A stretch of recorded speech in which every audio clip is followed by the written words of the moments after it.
தமிழக பொறுப்பு ஆளுநர் வித்யாசாகர் ராவை கிண்டியில் உள்ள ராஜ்பவனில் மதிமுக பொதுச் செயலாளர் வைகோ சந்தித்து பேசினார். சந்திப்பு குறித்து அவர் செய்தியாளர்களிடம் பேசி வருகிறார். அதனை நேரலையாக பார்க்கலாம். ஆளுநர் அவர்கள் எனக்கு நல்ல நண்பர். அடல் பிகாரி வாஜ்பாய் அவர்கள் பிரதம அமைச்சராக இருந்தபோது ஆந்திராவில் நடைபெற்ற நாடாளுமன்ற இடைத்தேர்தலில் அதற்கு முன்பு ஆந்திர பிரதேசத்தில் சட்டசபையில் பாரதிய ஜனதா கட்சியினுடைய தலைவராக தொடர்ந்து 3 முறை இருந்தார்.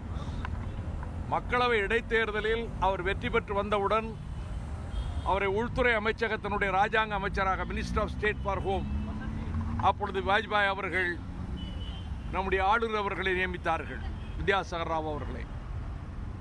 அப்பொழுது நான் அவர்களோடு கொண்ட நட்பு, பல முறை அவர் இல்லத்துக்கு என்னை அழைத்திருக்கிறார். வாஜ்பாய் அவர்களை ஒரு விருந்துக்கு அழைத்து என்னையும் அழைத்திருந்தார்.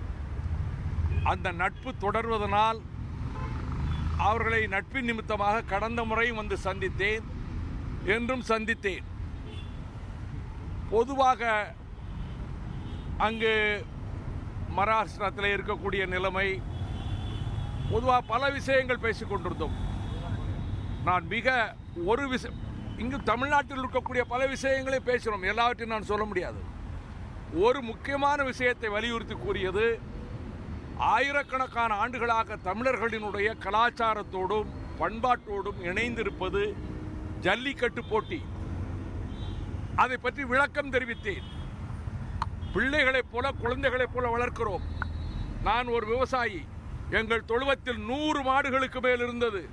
இந்த ஜல்லிக்கட்டு காளையைப் போல ஒவ்வொரு காளையும் 4 ஆண்டுகளுக்கு 5 ஆண்டுகளுக்கு ஒரு முறை காளையை நாங்கள் தனியாக வைத்திருப்போம். ஆகவே அது தெரியும், பிள்ளையை போல வளர்ப்போம். அது மேல தார் குச்சி போட மாட்டோம். அப்படி இருக்கையில் இதற்கு தடை கொண்டு வந்தது சுப்ரீம் கோர்ட். இந்த அரசு, மத்திய அரசு, தமிழ்நாடு அரசு அந்த ஜல்லிக்கட்டு விளையாட்டு நடத்துவதற்கு முயற்சி எடுத்தது.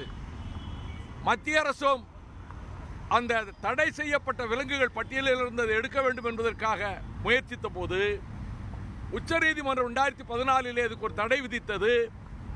மீண்டும் அண்மையில் உச்சநீதிமன்ற நீதிபதிகள், நீங்கள் விளையாட்டு பார்க்க வேண்டால் வேறு விளையாட்டு பாருங்கள், இந்த மிருகங்களை வதை செய்வது கூடாது என்று judges, Supreme Court judges sitting on ivory tower are giving sermons. அவங்களுக்கு நடக்கிற நிலைமையே தெரியாது. இதை நீங்க பிரைம் மினிஸ்டர் சொல்லணும். பிரைம் மினிஸ்டர் மத்திய சர்க்கார் சரியான முடிவெடுத்து அதற்குரிய சட்ட திருத்தம் எதுவும் அதை செய்து, இது தமிழ்நாட்டு மக்களின் நாகரிகத்தோடு இணைந்த ஒன்று. அப்ப கேட்டாரு, காயம் ஏற்படும், 2-3 பேர் இறந்து கூட போவாங்க. ஆக்சிடென்ட் அப்படின்னா கார் ஆக்சிடென்ட் ஆகுது, ரோட்ல காரே போக முடியாதுன்னு சொல்ல முடியுமா? ஆனா மாடுகளுக்கு ஒரு சின்ன இடைஞ்சல் கூட வராது. அதை கண்ணில் மிளகா அப்படி போடுறாங்க, சாராயம் கொடுக்காங்கலாம் பொய். அதெல்லாம் யாரும் செய்ய மாட்டாங்க. இது எனக்கு தெரியும். வீடுகளில் வளர்க்குற வீடுகளை எப்படி வளர்க்குறாங்கன்னு பிள்ளை மாதிரி வளர்ப்பாங்க. கொஞ்சம் உடம்பு சரியில்லாம் கூட பார்க்க மாட்டாங்க. கோயில் கட்டி கும்பிடுறாங்க. அந்த மாடு இறந்து போச்சுன்னா ஊரோட கோயில் கட்டி கும்பிடுறாங்க.